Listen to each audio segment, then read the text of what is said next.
Kung ikaw ay nanonood ng video na ito, ay like, mag-subscribe sa channel, at sabihin sa akin sa mga komento kung saan mo pinakikinggan ang kwento ng aking paghihiganti.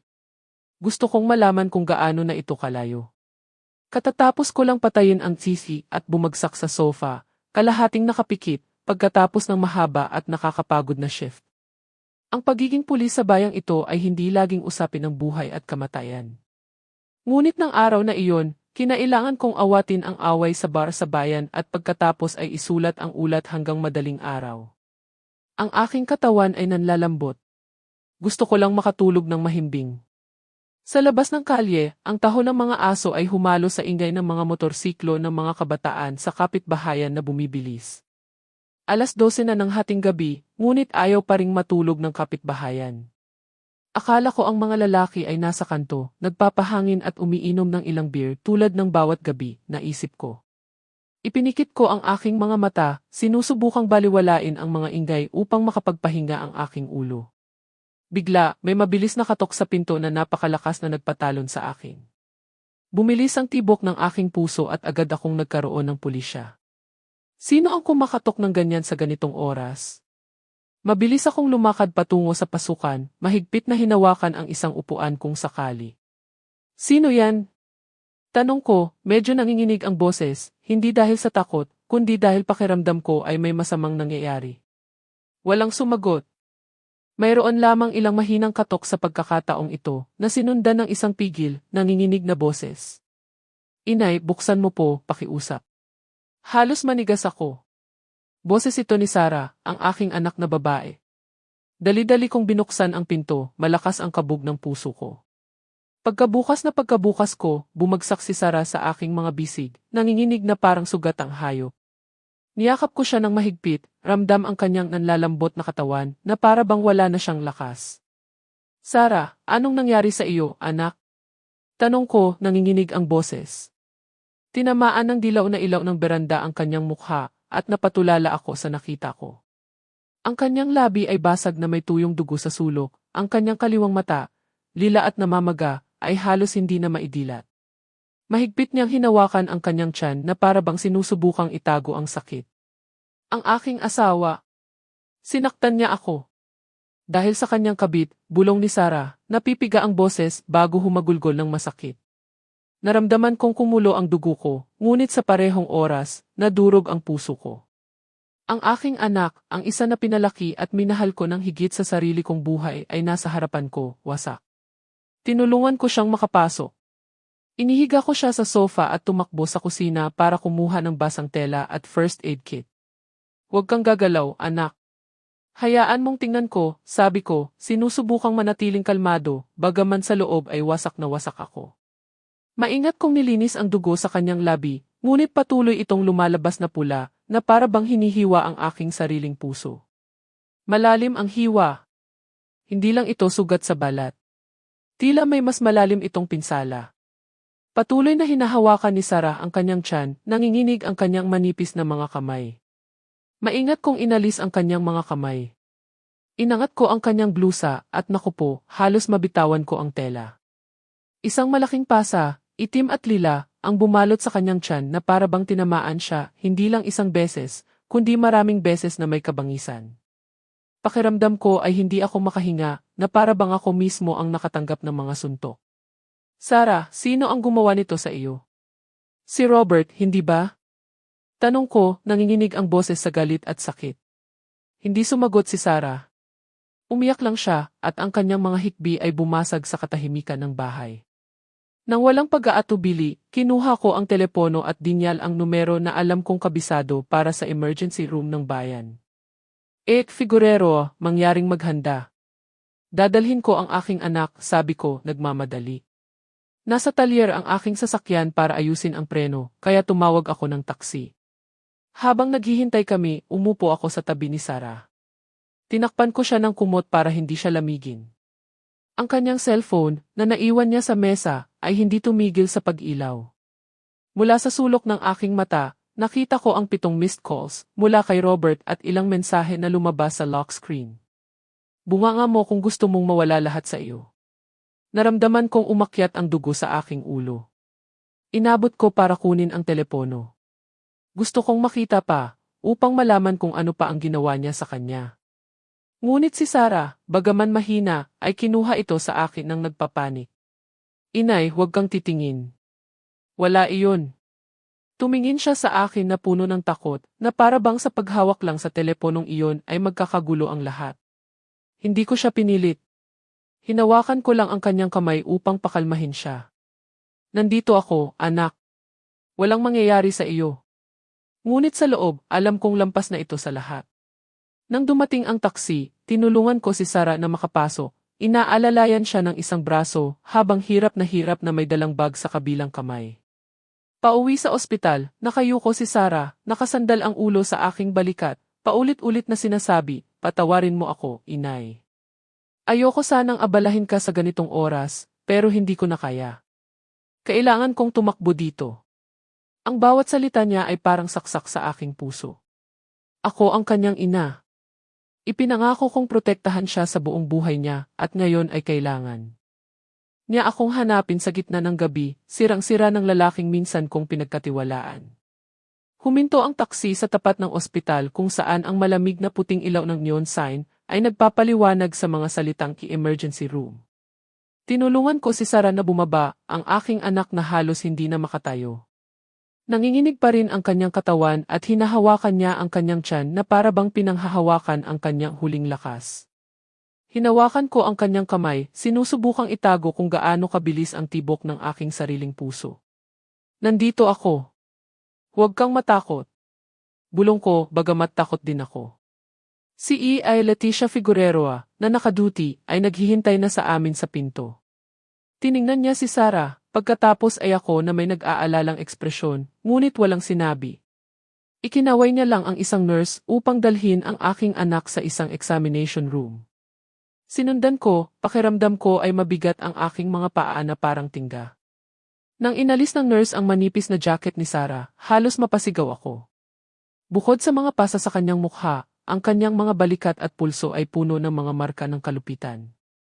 Lila at mamula-mulang mga pasa na parang tahimik na mga akusasyon. Nandoon ako, walang galaw, nakakapit sa gilid ng isang mesa na naglalaman ng galit na nagnininga sa loob ko. Ano ang ginawa ng bastos na ito sa iyo? Naisip ko, ngunit hindi ako naglakas loob na sabihin ito ng malakas sa takot na muling umiyak si Sarah. Maingat na sinulat ni E.K. Figueroa ang bawat pinsala, seryoso ang kanyang mukha. Kailangan nating mag-x-ray para makita kung may basag siyang tadyang, sabi niya, malubha ngunit matatag ang boses. Tumango ako ng walang imik, pinagmamasdan lamang si Sarah na nakahiga doon, nakapikit ang mga mata na para bang sinusubukang takasan ang realidad. Habang naghihintay ako ng mga resulta, bumaba ako sa reception para pirmahan ang kanyang mga papeles sa paggamot at magbayad ng deposito. Hindi tumigil sa pag-vibrate ang aking cellphone. Isang hindi kilalang numero ang lumabas sa screen. Agad ko itong nakilala. Kung may tumatawag sa ganitong oras, pagkatapos na dumating si Sarah sa aking bahay, si Robert lang ang posibleng tumawag. Sumiklab ang galit sa akin, at ibinaba ko ang telepono nang hindi man lang sinasagot. Hindi siya karapat-dapat makipag-usap sa akin. Hindi pagkatapos ng ginawa niya. Nang bumalik ako sa silid, mahimbing na nakatulog si Sarah, marahil dahil sa pagod.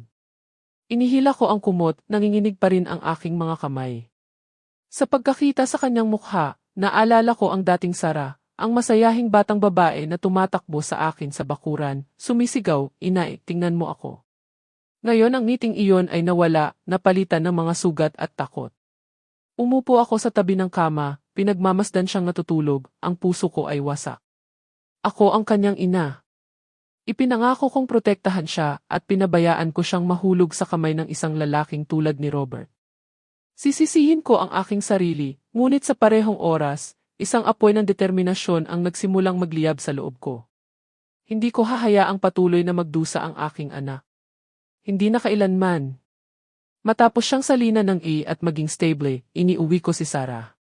Ipinaggawa ko siya ng isang basong mainit na gatas, iniwan sa tabi ng kanyang kama, at tahimik na isinara ang pinto, tinitiyak na tulog siya. Halos madaling araw na. May mahinang ilaw na sumisilip sa bintana. Lumabas ako sa beranda para mag-ayos ng kaunti at nakita ko si Aling Camila, ang kapitbahay, sa tapat ng kalsada, nagwawalis ng kanyang bakuran.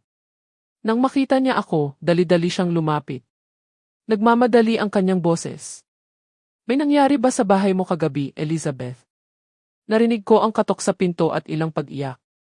Buntong hininga ako at sandaling sinabi sa kanya na binugbog si Sarah ng kanyang asawa, na pinalayas siya ng lalaki sa bahay, at kinailangan niyang magtago dito sa gitna ng gabi.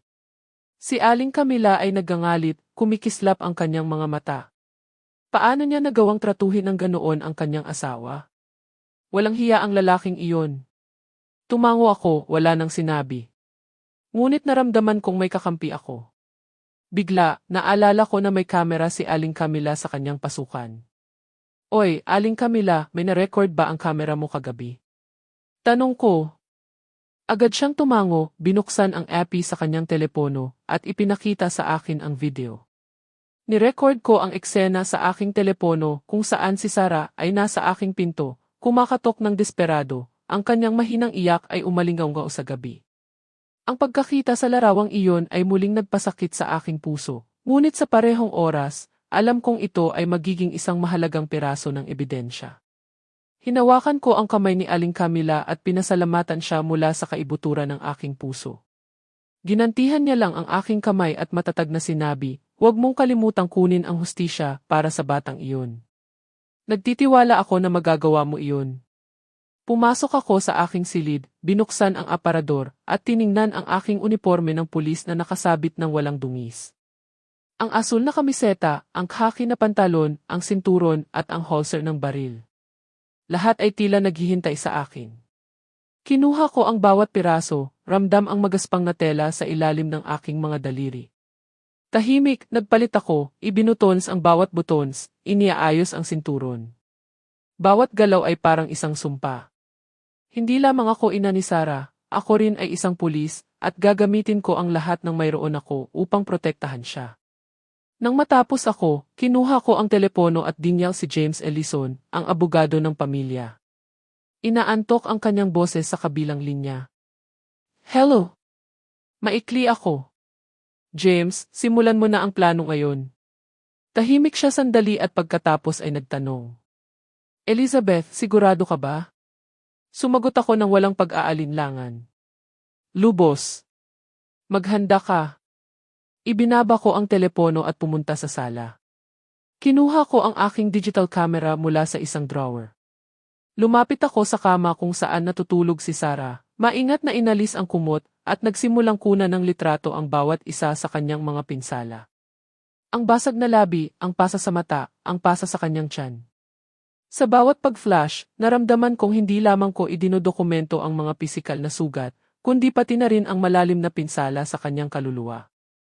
Nang matapos ako, umupo ako sa mesa ng kainan at inilatag ang lahat ng papeles at ang ATV drive na may video mula sa bahay ni Aling Camila. Ikinonekta ko ang drive sa aking laptop at maingat na in-backup ang lahat. Nakaupo doon, pinagmamasdan ang screen na umilaw, alam kong mula sa sandaling iyon, wala nang balikan. Pumasok ako sa isang digmaan hindi lamang para kay Sarah, kundi para sa hustisya na ipinangako kong ipagtanggol. Nang matapos kong i-backup ang video mula sa kamera ni Aling Camila, 8:00 na ng umaga. Mahimbing pa ring natutulog si Sarah sa kama, namamaga ang mukha at tuyo at basag ang mga labi na para bang hindi siya makatakas sa sakit kahit sa kanyang mga panaginip. Tahimik akong pumasok sa kusina at gumawa ng isang mangkok ng sabaw ng manok. Ang amoy ng sibuyas at damong gamot ay pumuno sa hangin. Dinala ko ang tray sa kanyang kama at ginising siya ng marahan. Binuksan niya ang kanyang mga mata, pagod ang tingin at nagulat na makita akong nakasuot ng uniforme ng pulis. Inay, bulong niya, pagkatapos ay umiling. Hindi ako gutom. Umupo ako sa tabi niya, sinusubukang gawing malambot hanggat maaari ang aking boses. Para maging malakas at makabangon, kailangan mong kumain. Tiningnan ako ni Sarah, may luha sa mga mata, at nag-aatubiling kinuha ang kutsara, nahihirapang lumunok. Ang pagkakita sa kanya ng ganito ay nagpasikip sa aking puso. Ilang taon lang ang nakalipas, si Sarah ay isang nagniningning na dalaga, laging nakangiti, pinupuno ang bahay ng saya. Ngayon siya ay narito, basag, isang anino ng kanyang dating sarili.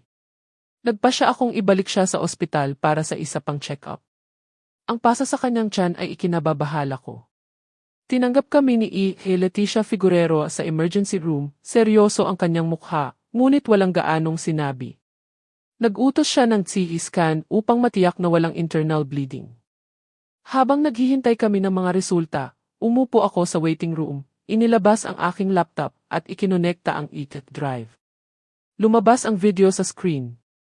10:02 ng hating gabi, si Sarah ay nasa aking pintuan na kumakatok ng desperado. Ang kanyang mahinang hikbi ay umalingaw sa mikropono. Ang pagkakita sa larawang iyon ay muling nagpasakit sa aking puso, na para bang muli kong dinaranas ang gabing iyon. Kinopya ko ang video sa isang external hard drive, pinoprotektahan ito ng password, inaalagaan ang bawat detalye. Alam kong ang ginagawa ko ay hindi lamang para protektahan si Sarah, kundi para magtayo ng pader ng ebidensya laban kay Robert. Sakto, tumunog ang cellphone ni Sarah. Ang screen ay nakasulat, Robert Mendez. Naramdaman kong huminto ang aking puso. Kinuha ko ang telepono bago pa makareact si Sarah at pinatay agad ito. Tiningnan ako ni Sarah na takot na takot. Inay, kung malalaman niyang nagsalita ako, hindi niya ako iiwan. Nanginginig ang boses niya na parang ang pagbanggit lang sa pangalan niya ay naglulubog sa kanya sa dilim. Mahigpit kong hinawakan ang kamay niya, sinusubukang pakalmahin siya. Nandito ako, Sinta. Walang mangyayari sa iyo. Ngunit wala akong sinabi pa.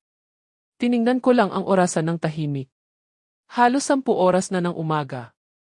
Kinuha ko ang ACE card mula sa telepono ni Sarah at nilagay ang isa pang inihanda ko. Ayokong mahanap niya si Sarah. Ayokong magkaroon siya ng pagkakataong pagbantaan si Sarah muli. Lumabas ang resulta ng CT scan pagkalipas ng ilang minuto, na nagkumpirma na si Sarah ay may ilang matinding contusions sa malambot na tissue, ngunit sa kabutihang palad ay walang internal bleeding. Huminga ako ng maluwag, ngunit panandalian lang ang ginhawa. Gagaling ang mga sugat sa katawan ni Sarah, ngunit ang mga nasa kaluluwa niya, alam kong mangangailangan ng mas maraming oras. Inihatid ko siya sa bahay at tinawagan si James Ellison, ang abogado. Nasa akin ang medical records at ang video mula sa kamera ng kapitbahay, diretsahan kong sinabi sa kanya. Nag-schedule siya ng meeting sa kanyang opisina sa hapon upang tipunin ang mga ebidensya. Samantala, lumapit si Aling Camila na may isang kaldero ng mainit pa ring sabaw ng manok.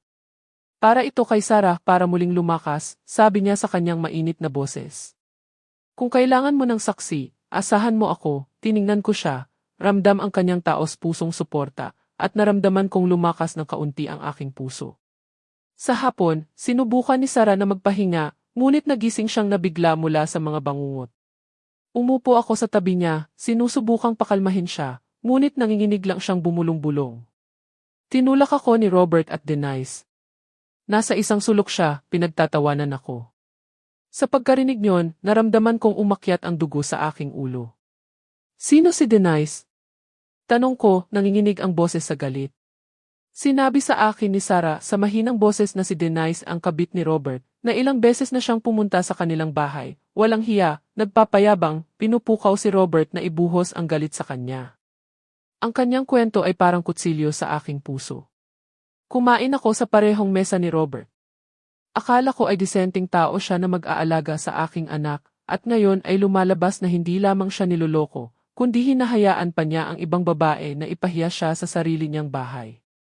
Nakaupo sa tabi ng kama, kinuha ko ang aking cellphone at kumuha ng malapitang litrato ng mga pasa sa pulso ni Sarah, kasama ang relo upang ipakita ang eksaktong oras. Sa bawat larawan na kinukuha ko, naramdaman kong hindi lamang ko idinodokumento ang mga pisikal na sugat, kundi pati na rin ang sakit na dala ng aking anak. Alam kong ang mga litratong ito ay magiging ebidensya, ngunit ito rin ay paalala ng kailangan kong gawin upang protektahan siya. Sa hapon, dinala ko si Sarah sa opisina ni James na may portfolio na naglalaman ng lahat ng ebidensya na nakalap ko. Binuksan niya ito at inilatag ang lahat sa mesa. Ang mga larawan ng mga pinsala, ang medical report, at ang video sa VC. Tumango si James, matatag ang kanyang boses. Ito ay isang medyo solidong pundasyon. Ngayon kailangan lang nating patunayan ang pampublikong pangangalo niya at wala na siyang matatakbuhan.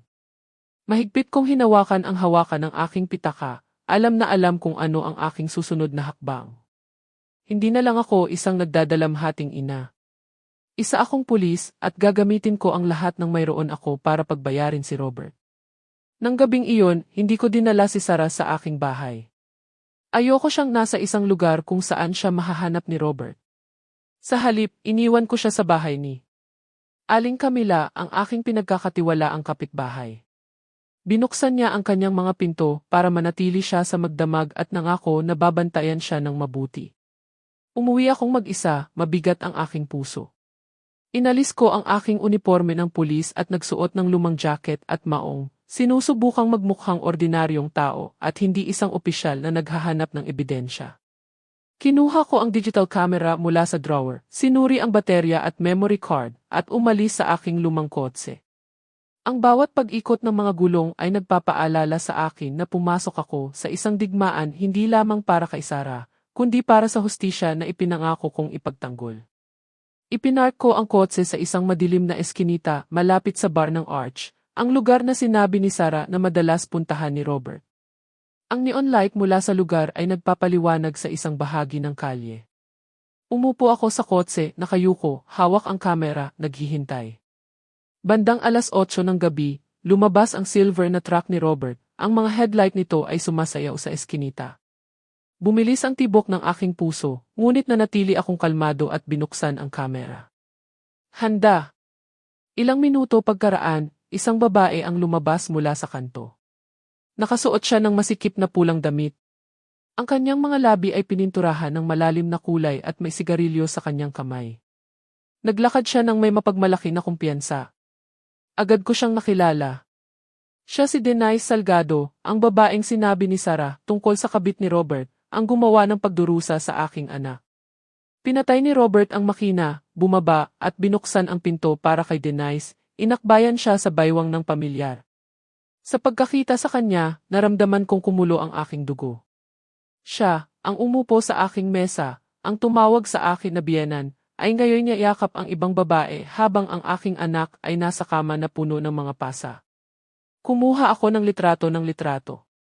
Malinaw na inilawan ng neon light mula sa bar ang kanilang mga mukha. Ang bawat litrato ay parang saksak, ngunit isa ring piraso sa puzzle na binubuo ko upang ilantad siya. Sinundan ko sila mula sa malayo patungo sa isang maliit na hotel na may kumikislap na pulang ilaw na karatula. Hindi ako lumapit, nanatili lang sa malayo at kumuha ng ilang litrato pa nila na pumapasok sa lobby na magka-holding hands. Pagkatapos ay lumibot ako sa parking lot at kumuha ng litrato ng plaka ng truck ni Robert, tinitiyak na ang isang kalapit na digital na orasan ay nagpapakita ng oras. Ang bawat litrato ay bala at alam kong mayroon ako na magpapalabas sa kanya na walang takas. Nang makauwi ako, binuksan ko ang aking laptop at inilipat ang lahat ng litrato sa isang espesyal na password-protected na folder. Tinawagan ko si James, ang abogado, na may determinasyong hindi ko maitago. Nasa akin ang mga litrato ng kanyang pagtataksil. Makikita mo ang kanilang mga mukha. Makikita mo ang plaka ng sasakyan. Tumugon si James na may matatag na boses. Magaling, Elizabeth. Itago mo sila. Huwag mong ipaalam sa kanya na nasa iyo sila. Tumango ako, bagamat hindi niya ako nakikita, pakiramdam ko ay medyo gumaan ang aking loob, alam kong isang hakbang na lang ako sa hustisya. Sakto, nag-vibrate ang aking cellphone. Si Sarah ang tumawag mula sa numero ni Aling Camila. Nanginginig ang kanyang boses. Inay, tinawagan lang niya ang isang kaibigan ko para tanungin kung nasaan ako. Nang sabihin sa kanya na hindi niya alam, pinagbantaan din niya ito. Natatakot ako. Sa pagkarinig kay Sarah, naramdaman kong kumirot ang aking puso. Ang aking anak, bagamat nakatakas, si Robert, ay pinagbumultuhan pa rin ng kanyang mga banta. Pinakalma ko siya. Manatili kang kalmado. Manatili ka sa bahay ni Aling Camila. Binabantayan ko siya. Ngunit sa loob, alam kong kailangan kong kumilos ng mas mabilis bago siya makahanap ng paraan upang saktan si Sarah muli. Agad akong nakipag-ugnayan kay Commander Rosales, isang pinagkakatiwalaang kasamahan sa istasyon. Ipinakita ko sa kanya ang lahat ng ebidensya na nakalap ko, ang video mula kay Aling Camila, ang medical history ni Sarah, at ang mga litrato ng pagtataksil. Kailangan kong magpadala ka ng patrol para bantayan ang kapitbahayan, lalo na ang bahay ni Aling Camila, sabi ko na matigas ang boses. Pumayag si Rosales ng walang pag-aalinlangan, ngunit hindi muna ako binabalaan. Elizabeth, napakadelikado ng ginagawa mo, ngunit kung mayroon kang sapat na ebidensya, sigurado akong mananalo ka. Pinasalamatan ko siya at binigyan siya ng kopya ng mga litrato ng pagtataksil kung may mangyari sa akin. Nang gabing iyon, hindi ako nakatulog. Umupo ako sa mesa ng kainan, inayos ang lahat ng datos sa mga file, patunay ng mga pinsala, ang video ng kamera, at ang mga litrato ng pagtataksil. Ang bawat file ay parang isang akusasyon, isang hakbang pa upang ilantad si Robert. Ngunit sa aking puso, hindi ko maalis ang sakit. Minsan ko siyang itinuring na anak, pinaniwalaan kong poprotektahan niya si Sarah. At ngayon, hindi lamang siya nagtaksil, kundi naglakas loob pa siyang saktan siya at pagbantaan siya para lamang sa ibang babae. Ang sakit na iyon, parang malalim na hiwa, ay sumasakit sa tuwing naiisip ko ang mga pasa ni Sarah. Kinaumagahan, dinala ko si Sarah kay Anas Quiroga, isang psychologist na inirekomenda ni James. Kailangan ni Sarah ng tulong upang malampasan ang trauma ng mga araw ng pang-aabuso. Nanatili ako sa waiting room, mabigat ang aking puso. Ang pagkakita sa aking anak na pumasok sa opisina, naglalakad ng mabagal na nakayuko ang mga balikat ay parang bato sa aking dibdib. Ako na akala ko ay isang malakas na ina, isang matapang na pulis, ay hindi na protektahan siya mula sa lalaking pinagkakatiwalaan ko. Ang sakit na iyon, parang malalim na hiwa, ay sumasakit sa tuwing naaalala ko ang namamagang mukha ni Sarah. Habang nakaupo ako doon, nag-vibrate ang aking telepono. Si Romero Alcazar iyon, ang pinuno ng rehistro ng pampublikong ari-arian, nakilala ko mula sa ilang nakaraang pakikipag-ugnayan. Malubha ang kanyang boses at medyo nagmamadali. Ginang Arriaga, hindi magandang magsalita ng marami sa telepono, ngunit nakita ko lang ang iyong pangalan at ang iyong anak sa isang land transfer file. May kakaiba. Kung may oras ka, dapat kang dumaan. Kunot noo ako, hindi maintindihan ang sinasabi niya. Hindi kami nag-asikaso ng mga papeles sa paglilipat ni Sarah, ngunit isang masamang pakiramdam ang nagpatayo sa akin agad. Sinabi ko kay Anais na babalik ako para kay Sarah mamaya. Nang dumating ako sa public registry, sinenyasan ako ni Romero na pumasok sa kanyang opisina. Binuksan niya ang isang file, nakakunot ang noo. May kakaiba dito. Ang lupa na ito ay inilipat kay Denai Salgado noong nakaraang linggo, ngunit dahil hindi ka tumawag sa akin upang kumpirmahin, nakita kong kakaiba ito. Napatahimik ako. Naramdaman kong nanlamig ang aking dugo. Hindi maaari, bulalas ko. Napipiga ang aking boses. Kailanman ay hindi kami pumirma ng kahit ano ni Sarah. Umiling si Romero at ibinigay sa akin ang file. Narito ang mga lagda na may pangalan mo at ng iyong mga anak at naisumite na ang transaksyon. Kinuha ko ang papel at nakita ang nanginginig na mga lagda na hindi katulad ng sa amin. Agad akong nagtanong, sino ang nagdala ng mga papeles na ito? Sumagot si Romero sa mahinang boses. Sinabi sa akin ng empleyado na ito ay ang iyong manugang, si Robert. Sinabi niyang ipinagawa mo sa kanya dahil abala ka. Sa pagkarinig niyon, naramdaman kong kumulo ang aking dugo. Hindi lamang sinaktan ni Robert si Sarah, hindi lamang niya niloko, kundi naglakas loob pa siyang pekehin ang aming mga lagda upang nakawin ang lupa, ang mana ng aking ama, ang inalagaan ng aking pamilya sa loob ng maraming taon. Sinubukan kong manatiling kalmado at humingi kay Romero ng photocopy ng file. Bumuntong hininga siya. May nagtulungan sa kanya dito sa loob para sa mga papeles. Bago ako umalis, bumulong siya, Elizabeth, delikado ito. Mag-ingat ka na walang sinuman sa opisina ang makakaalam na sinabi ko sa iyo. Tumango ako, pinasalamatan siya, at nangakong hindi siya ipagtataksil. Ngunit sa loob, pakiramdam ko ay naglalakad ako sa tinik. Si Robert ay hindi lamang isang marahas na lalaki. Siya ay isang manipulator, handang gawin ang anumang bagay upang makamit ang kanyang gusto. Sa hapon, sinundo ko si Sarah mula sa kanyang therapy. Mukha siyang pagod, ngunit ang kanyang tingin ay hindi na tingin ang takot. Dinala ko siya direkta sa opisina ng abogadong si James na may portfolio na naglalaman ng lahat ng ebidensya na nakalap ko. Sinuri ni James ang mga ito ng maingat, tinatapik ang mesa gamit ang kanyang mga daliri, at matatag na sinabi, ito ang huling pako sa kabaong. Ngayon ay mayroon na rin tayong patunay ng pandaraya, sapat na para wala na siyang matakbuhan. Si Sarah, na nakaupo sa tabi ko, ay tahimik na nakinig, ngunit napuno ng luha ang kanyang mga mata. Inay, naglakas loob siyang pekehin ang mga lagda para nakawin ang lupa ni Lolo, sabi niya na nanginginig ang boses, parehong nasasaktan at nagagalit. Hinawakan ko ang kanyang kamay at pinisil ito, sinusubukang bigyan siya ng lakas. Ngunit nilalabanan ko rin ang aking sariling sakit. Hindi lamang ari-arian ang lupang iyon. Ito ay alaala. Ito ay pawis ng aking ama, isang bagay na inalagaan ng aming pamilya sa loob ng maraming henerasyon, at naglakas loob si Robert na tapakan ang lahat ng ito para lamang sa kanyang ambisyon at kanyang pagtataksil. Nang gabing iyon, nakipagpulong ako kay Commander Rosales at ibinigay sa kanya ang kopya ng mga peking papeles. Tumango siya na seryoso ang tingin. Ang iyong ebidensya ay napakatatag. Tinitiyak ko sa iyo, hindi siya makakatakas. Nagpasalamat ako sa kanya, ngunit may bigat pa rin sa aking puso. Nang makauwi ako, ikinulong ko ang lahat ng dokumento sa maliit na safe sa aking silid. Halos hating gabi na, ngunit hindi ako inaantok. Umupo ako sa dilim, iniisip si Robert, ang ginawa niya kay Sarah, sa aming pamilya. Ang sakit na iyon, parang mabagal na apoy, ay nasusunog at nagtutulak sa akin sa parehong oras. Alam kong dumating na ang oras upang harapin siya ng direkta. Wala nang ibang pagpipilian.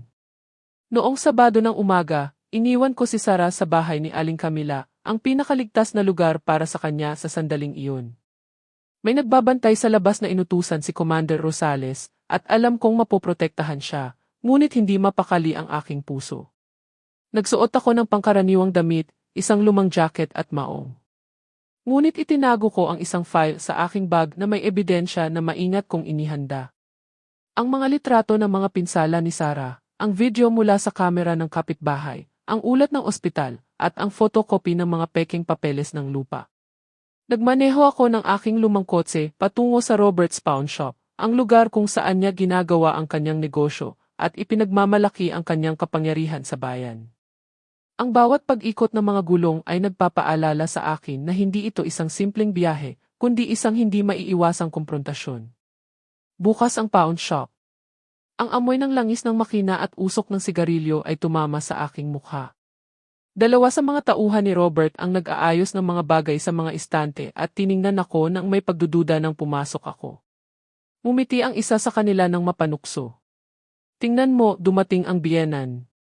Hindi ko sila pinansin at dumiretso ako sa opisina sa likod kung saan nakaupo si Robert, nagbibilang ng pera na may mga tambak na dolyar na nakapatong sa isang kahoy na desk. Tumingala siya at mumiti ng peke. Kumusta, pulis na biyenan?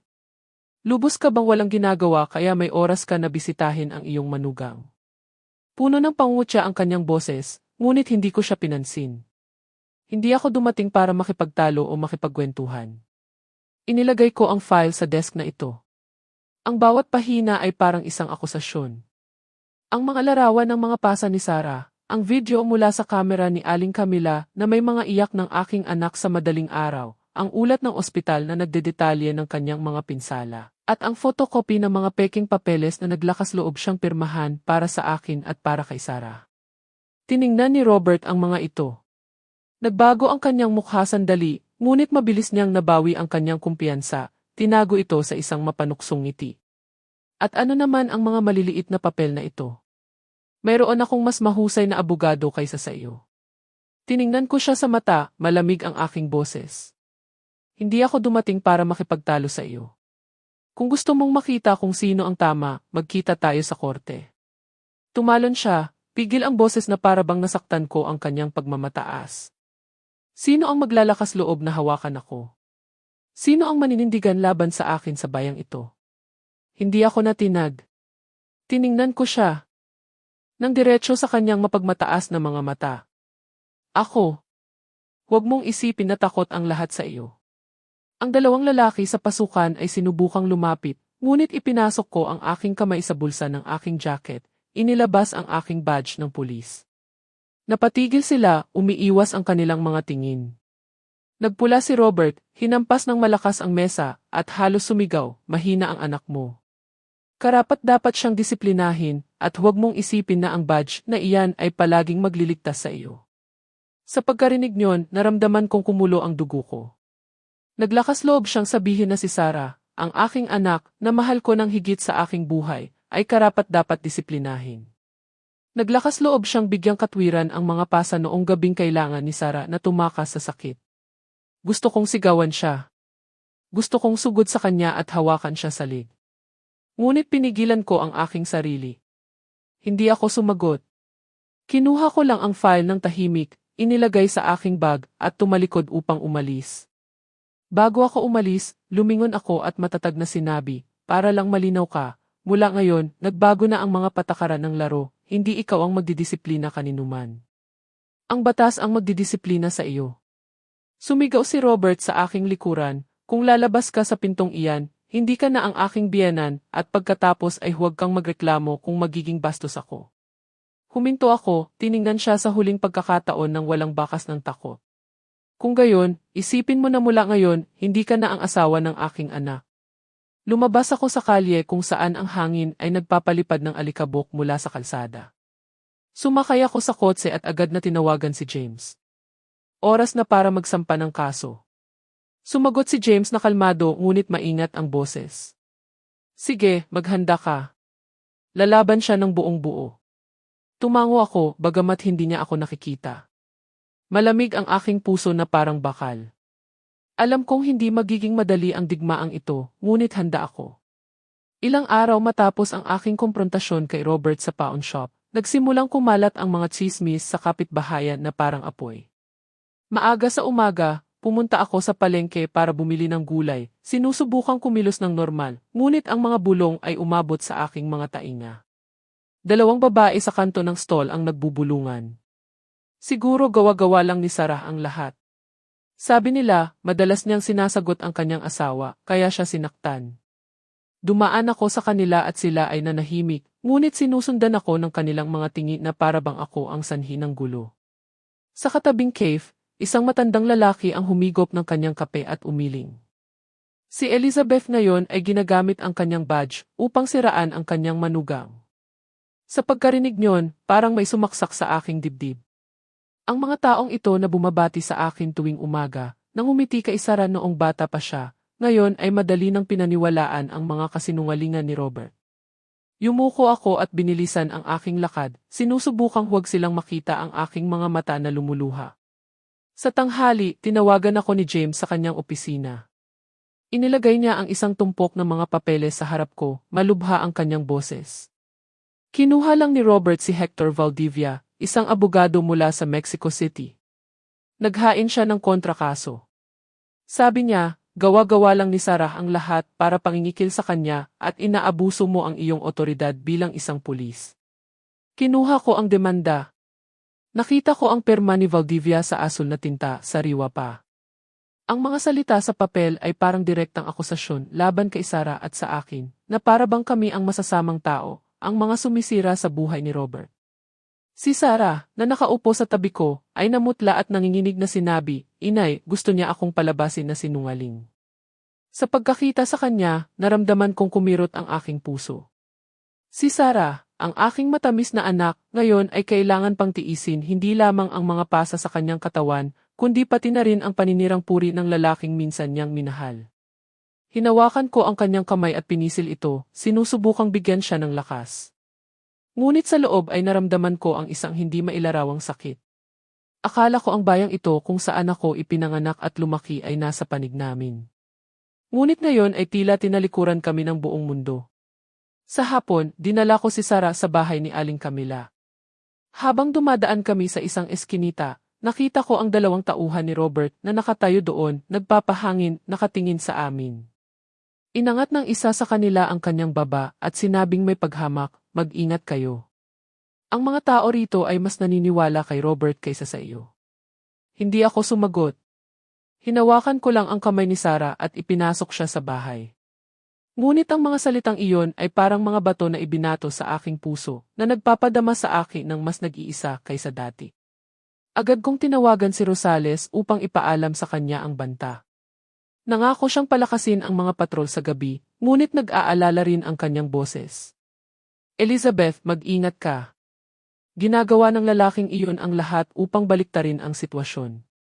Tumango ako at pinasalamatan siya, ngunit sa loob ay alam kong naglalakad ako sa isang napakadelikadong landas. Nang gabing iyon, pumunta ako sa tindahan sa kanto upang bumili ng makakain. Dinala ako ng may-ari at kilala ko ng maraming taon sa isang sulok at bumulong, Elizabeth, mag-ingat ka. Sinasabi ng mga tao sa buong paligid na gawa-gawa mo lang ang lahat para kunin ang lupa mula sa iyong manugang. Sa pagkarinig niyon, ginapangan ako ng kilabot.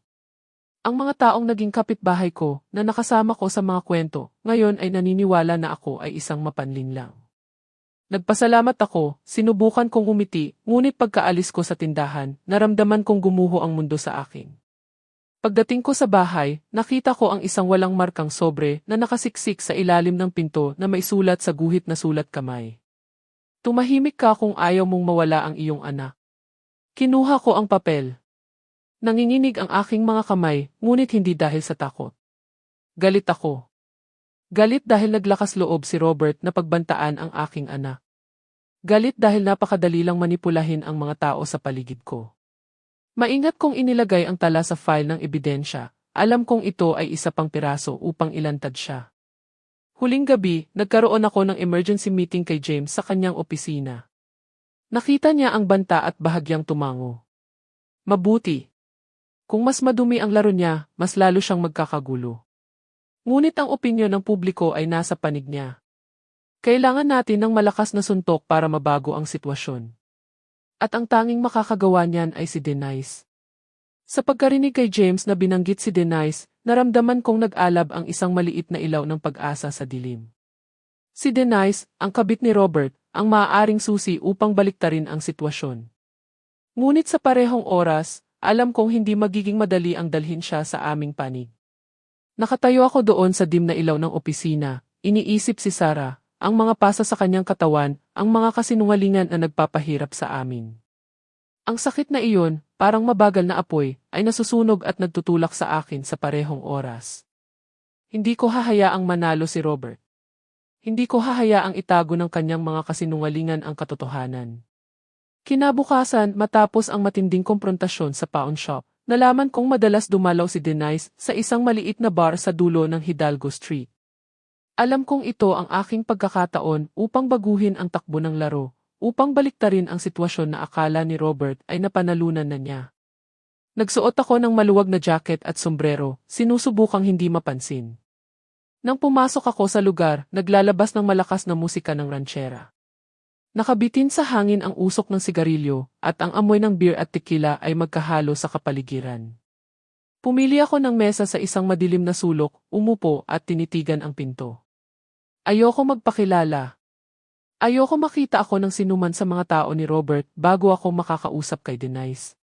Bandang alas negatibo 1:00 ng gabi, lumabas siya. Nakasuot ng maikli at masikip na damit, pulang-pula ang labi at may cocktail sa kamay, naglakad siya ng may kumpiyansa na tila pilit. Tiningnan ko siya at nakaramdam ako ng halo ng galit at awa. Ito ang babaeng nag-ambag sa pagdurusa ng aking anak, ngunit sa parehong oras, alam kong isa lang din siya sa mga alipures sa laro ni Robert. Huminga ako ng malalim, tumayo at umupo sa tapat niya. Tinaas ni Denise ang isang kilay, depensiba ang kanyang boses. At sino ka? Hindi ako sumagot agad, tahimik lang na naglagay ng sobre sa mesa. Sa loob ay may kopya ng mga peking papeles ng lupa na pinlano ni Robert, kasama ang isang bank statement para kay Denise na puno ng mga utang at panganib ng foreclosure. Tiningnan ko siya sa mata at matalim na sinabi, ako ang biyena ni Robert. Kung mananatili ka sa panig niya, malulubog ka rin, ngunit kung makikipagtulungan ka, maliligtas ka. Nagtawanan si Denise ng mapanukso, ngunit nawala ito sa kanyang mukha pagkabukas niya ng sobre at makita ang mga papeles. Namutla siya. Nanginginig ang kanyang tingi nang makita ang peking lagda sa paglilipat at ang pulang numero ng kanyang mga utang. Nagpatuloy ako sa malamig ngunit matatag na boses. Alam na ng police commander ang lahat. Sa oras na magsimula ang paglilitis, tatawagin kang magpatotoo para sa pandaraya at maaari ka pang makulong ng seryosong sentensya. Ito ba ang gusto mo? Matagal na tahimik si Denise. Nanginginig ang kamay na humahawak sa kanyang cocktail. Inubos niya ang kanyang inumin sa isang lagok na para bang nagbibigay ng tapang sa kanyang sarili at pagkatapos ay sinabi sa nanginginig na boses, ipinangako sa akin ni Robert na bibigyan niya ako ng bahagi ng lupa. Sabi niya magiging maayos ang lahat na magkakaroon ako ng lahat. Ngunit ngayon naiintindihan ko na ginamit lang niya ako. Sa pagkarinig sa kanya, nakaramdam ako ng kaunting awa. Si Denise, bagaman naligaw, ay isa pang biktima ng manipulasyon ni Robert. Ngunit hindi ko hinayaan na manaig ang aking emosyon. Tiningnan ko siya ng mataman. May huli kang pagkakataon para makalabas dito ng malinis. Sabihin ang totoo sa paglilitis. Isasaalang-alang ko iyon. Sakto, bumukas ang pinto ng bar at pumasok ang dalawang tauhan ni Robert. Nagtinginan sila at nagkatinginan kami ni Denise. Lumapit sila na may hindi magandang mukha. Nang walang pag-aalinlangan, inilabas ko ang aking badge ng pulis mula sa aking bulsa at inilagay ito sa mesa. Gusto mo bang subukan? CJ. Ang dim na ilaw ng lugar ay tumama sa badge, at ang dalawang lalaki ay dahan-dahang umatras, patungo sa pinto, ang kanilang mga mata ay puno pa rin ng galit. Huminga ng malalim si Denise, namutla na parang papel, nakakapit sa gilid ng mesa. Tiningnan ko siya at sinabing malubha, ngunit may determinadong boses, kita mo, hindi ka kayang protektahan ni Robert. Hahayaan ka lang niyang malubog kasama niya. Kinagat ni Denise ang kanyang labi. Ang kanyang mga mata ay nag-aalangan sa pagitan ng takot at determinasyon. Sa huli, tumango siya. Sige, magpapatotoo ako, ngunit kailangan mong ipangako sa akin na magiging ligtas ako. Hindi ako nangako ng marami. Tumango lang ako. Kung gagawin mo ang tama, gagawin ko ang lahat ng aking makakaya. Agad kong tinawagan si Rosales, sinabi sa kanya ang sitwasyon, at hiniling sa kanya na kumuha ng isang secure na apartment sa labas para kay Denise upang magtago. Paglabas ng bar, lumakad ako sa malamig at madilim na kalye, nilalamig ako sa hangin. Ngunit sa loob ay nakaramdam ako ng malaking ginhawa. Alam kong nagbago na ang takbo ng labanan.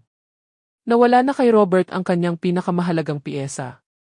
Sa umaga ng paglilitis, nagising ako ng alas 5 habang madilim pa ang kalangitan. Pumunta ako sa kusina at gumawa ng kaunting sabaw ng manok.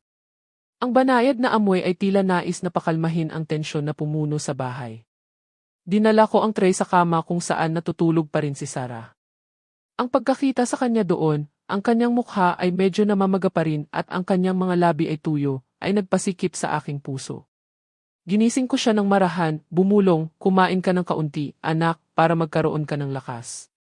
Binuksan ni Sarah ang kanyang mga mata, pagod ang tingin, ngunit tumango siya at dahan-dahang umupo. Tinulungan ko siyang magsuot ng mahaba, kulay asul na damit at naglagay ng manipis na scarf sa kanyang lieg upang takpan ang pasa na nakikita pa rin. Inayos ko ang kanyang buhok at dahan-dahang sinabi, hindi mo na kailangang yumuko pa. Tiningnan ako ni Sarah, may luha sa mga mata, ngunit wala siyang sinabi. Hinawakan niya lang ang aking kamay na para bang iyon lang ang paraan upang makaramdam ng ligtas. Sa labas ng bahay, naghihintay na si Commander Rosales na may patrol car. Binati niya ako ng tango. Seryoso ngunit mainit ang kanyang tingin. Nag-ayos ako ng escort, Elizabeth. Magiging maayos ang lahat ngayon, sabi niya. Nagpasalamat ako sa kanya, nakaramdam ng kaunting ginhawa na alam kong hindi ako nag-iisa. Patungo sa courthouse, nakita ko ang mga tao ng bayan na nagtitipon sa plaza, nagbubulungan. Ang ilan ay tumingin sa amin ng may kuryosidad, ang iba ay bahagyang tumango, na para bang sumusuporta, ngunit mayroon ding mga umiling ng may pagdududa. Ang mga chismis na ipinakalat ni Robert ay nakabitin pa rin sa hangin, at alam kong ang labanan ngayon ay hindi lamang laban sa kanya, kundi para bawiin ang katotohanan. Pagdating sa pasukan ng courthouse, nakita ko si Robert. Nakatayo siya doon na nakasuot ng maayos na suit, pulang-pula ang mukha at matalim ang tingin na parang kutsilyo. Sa tabi niya, si Abogado Valdivia ay tila kalmado, ngunit alam kong tense siya. Naroon din si Denise, nakatayo malayo kay Robert, naka-cross arms at malayo ang tingin. Sa pagkakita sa kanya, naalala ko ang gabi sa bar nang kumbinsihin ko siyang magpalit ng panig, at nakaramdam ako ng kislap ng pag-asa. Ngunit alam kong hindi magiging madali ngayon. Hinawakan ko ang kamay ni Sarah at dinala siya sa courtroom. Sa loob, puno ang lugar. Kumakalansing ang mga lumang kahoy na bangko habang umuupo ang mga tao. Nakita ko si Aling Camila sa likod na hilera. Tumango siya sa akin na nagbibigay lakas na parang sinasabing lagi siyang nandyan upang suportahan kami. Pumasok si Judge Arturo Cervantes at tumayo ang buong silid. Naramdaman ang siksikan sa hangin. Ang tanging tunog ay ang pag-ugong ng bentilador sa kisame na parang tibok ng puso ng silid. Nagsimula si Abogadong James. Malalim at tiwala ang kanyang boses. Ipinresenta niya ang kaso. Ang bawat piraso ng ebidensya ay inilatag sa harap ng korte. Ang mga litrato ng mga pinsala ni Sarah, ang ulat ni Iki Figueroa na nagdedetalye ng mga sugat, ang video mula sa kamera ni Aling Camila na nagtala ng mga iyak ni Sarah sa madaling araw at ang kopya ng mga peking papeles ng lupa na ibinigay sa amin ni Romero Alcazar. Nang ipinakita ni James ang video sa screen, ang mga katok ni Sarah sa pinto at ang kanyang mahinang hikbi ay pumuno sa silid. Narinig ko ang bulungan sa mga tao. Ang ilan ay pinupunasan ang kanilang mga mata. Tiningnan ko si Sarah sa tabi ko. Nanginginig ang kanyang mga kamay at nakayuko ang kanyang ulo. Ipinatong ko ang aking kamay sa kanyang balikat at dahan-dahang pinisil na parang sinasabi sa kanya na nandyan pa rin ako, na lagi akong nandyan. Tumindig si Abogadong Valdivia upang sumagot. Matalim ang kanyang boses. Ginawa ni Sarah ang lahat para pangingikil sa aking kliyente. Inabuso ni Elizabeth Ariga ang kanyang otoridad bilang isang pulis upang pilitin at siraan. Ang mga salitang iyon ay parang mga saksak sa aking puso. Gusto kong tumayo at sumigaw na nagsisinungaling siya, na ang mga pasa ni Sarah ay hindi imbento. Ngunit sininyasan ako ni James na kumalma. Ipinresenta niya ang mga nagbabantang mensahe ni Robert na malinaw na nakikita sa malaking screen. Tumahimik ka kung ayaw mong mapalitan. Nanahimik ang silid. Yumuko si Sarah. Mas malakas ang panginginig ng kanyang mga kamay at alam kong naaalala niya ang buwan na nabuhay siya sa takot. Pinisil ko ang kanyang balikat, sinusubukang bigyan siya ng lakas. Pagkatapos si Denise naman. Umakyat siya sa stand, nanginginig, hindi sigurado ang tingin. Ipinangako ni Robert na bibigyan niya ako ng bahagi ng lupa, sabi niya, nanginginig ngunit malinaw ang boses. Pinilit niya akong tanggapin ang mga papeles ng paglilipat, sinasabing ayos na ang lahat, ngunit ang totoo ay pinabiro niya ang lagda ng kanyang asawa upang nakawin ang lupa mula sa kanya. Tumalon si Robert, sumisigaw, pinagtaksilan mo ako. Kinailangan ng mga court guards na pilitin siyang umupo habang matatag na sinabi ni Judge Cervantes, order o ipapaalis kita sa courtroom. Yumuko si Denise ngunit patuloy na nagpatotoo. Ang bawat salita ay parang martilyo na bumabasag sa mga kasinungalingan ni Robert. Sa pagkakita sa kanya, nakaramdam ako ng kaunting ginhawa, ngunit hindi ko maiwasan ang sakit sa aking puso. Naging bahagi si Denise ng pagdurusa ni Sarah, ngunit sa huli, pinili niya ang panig ng katotohanan. Nang ako na ang turn, umakyat ako sa stand at nanumpa sa harap ng korte. Tiningnan ko ng diretsyo ang mga tao, matatag ang aking boses. Ako ay isang pulis, ngunit ngayon ay nandito ako bilang isang ina. Hindi ko hahayaang sinuman, kahit ang aking manugang, ay sirain ang aking anak at hamakin ang batas. Itinuro ko si Robert nang walang bakas ng takot sa aking mga mata. Ang lalaking iyan ay hindi asawa. Hindi siya ama. Siya ay isang abusado at sinungaling lamang. Nagbulungan ang buong silid. Ang ilan sa mga taong naniwala kay Robert ay nagkatinginan ng nalilito. Nakita ko ang tingin ni Aling Camila. Tumango siya na parang sinasabi sa akin na tama ang aking ginawa. Sa huli, tumayo si Judge Cervantes upang basahin ang hatol. Malubha at malinaw ang kanyang boses, ngunit hindi ko narinig ang bawat salita. Alam ko lang na naglabas siya ng protection order para kay Sarah, pinigil ang lahat ng ari-arian ni Robert, pinawalang bisa ang paglilipat ng lupa, at ipinadala ang kaso sa tanggapan ng piskal upang imbestigahan ang mga krimen ng usura at domestic violence.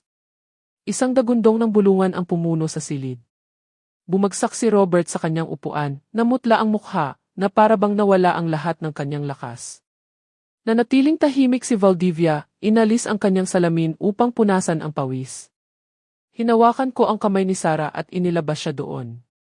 Ang sikat ng araw sa tanghali ay sumisikat ng maliwanag sa mga hagdan ng courthouse, at narinig ko ang mga tao na nagbubulungan na nalo si Elizabeth. Nanalo ang hustisya. Ngunit sa loob, alam kong hindi binura ng tagumpay na ito ang mga sugat na dinanas ni Sarah. Umasa lamang ako na mula sa araw na ito, maaari na niyang simulan na muling hanapin ang kanyang ngiti. Sa hapon ng paglilitis, nang matapos basahin ni Judge Arturo Cervantes ang hatol, nagkagulo ang courtroom.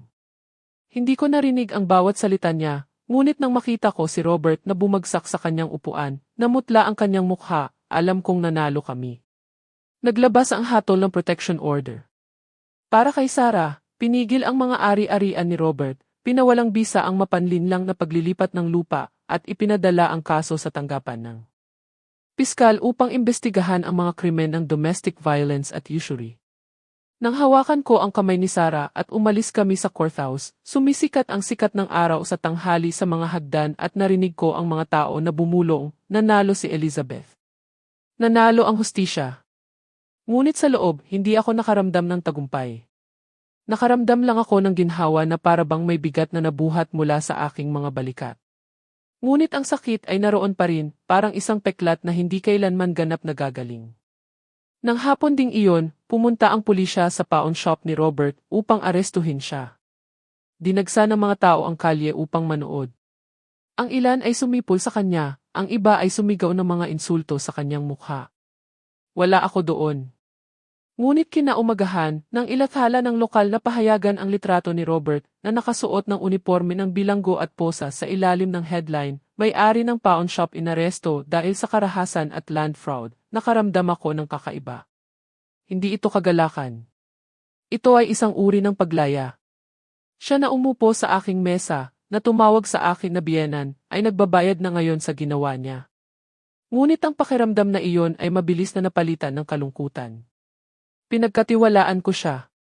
Akala ko alagaan niya si Sarah. Ang sakit ng pagtataksil ng isang miyembro ng pamilya, parang mabagal na sunog, ay nagniningas pa rin sa loob ko. Si Denise ay nawala sa bayan ilang araw pagkatapos ng paglilitis. Balita na pumunta siya sa Monterrey upang maghanap ng trabaho, upang magsimulang muli. Hindi ko siya sinisisi.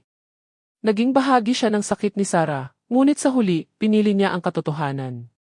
Ang 2 tauhan ni Robert, ang tinatawag nilang Los Chamucos, ay inaresto rin dahil sa pangingikil sa saksi.